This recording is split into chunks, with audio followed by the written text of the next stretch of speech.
They say New York is the city that never sleeps. But maybe it's also the city that never stops caring. Because beneath the honking horns, crowded subways, and that hustle till you drop energy, there's something else. Something softer, something human, happening all around us. Acts of kindness that don't go viral, but they do go deep. Take the subway, for example. At any given hour, someone's swiping at a stranger who can't afford the fare. No questions asked, just a quick swipe, a small nod, and on with the day. It's not a grand gesture. But it's quiet generosity, New York style. Just around the corner at your neighborhood bodega, there's a different kind of magic. You'll see someone, maybe an older neighbor, come in not just for eggs or coffee, but for a little human connection. And without fail, the guy behind the counter pauses what he's doing, looks up, and gives that moment his full attention. In a city that moves a mile a minute, that kind of pause, that's love. And then there's the music. Everywhere. A cello on the subway platform, a trumpet in the park, and sometimes magic. Another musician just joins in. Total strangers.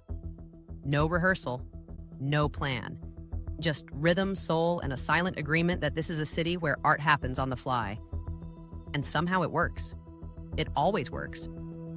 Across the neighborhoods, local heroes quietly show up, day in and day out. The UPS guy who remembers your name. The sanitation worker who waves at your kid every Tuesday morning. The firefighter who knows which neighbor needs a little extra looking after. These people aren't just part of the system, they're part of the neighborhood, guardians in disguise. And have you ever noticed those tiny sidewalk libraries? They're not put up by the city. They're built by neighbors, stocked by strangers, cared for by kids. Books come and go like stories whispered between friends. It's a reminder that even in a city of millions, we still share. In the early morning hours in nearly every park, there's this unspoken bond.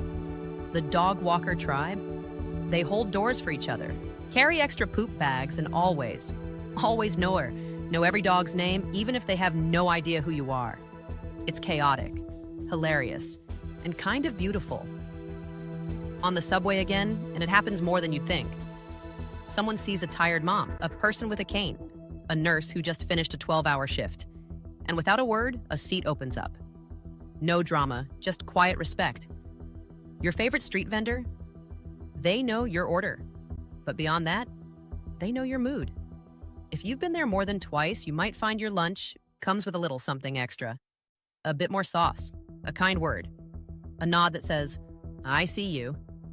And every morning and afternoon, standing at intersections with their neon vests and serious swagger, the crossing guards. But they're more than traffic directors. They're protectors, greeters, cheerleaders. They make the block feel safe, seen, and somehow more human. Then there are the little moments. The ones that happen when you least expect them. Someone cheering for a jogger they've never met. A compliment shouted across the street. A barista who remembers your name and says, "Today's gonna be a good day." And you kind of believe them. Because that's the thing about New York. It's not just the skyline or the speed or the style.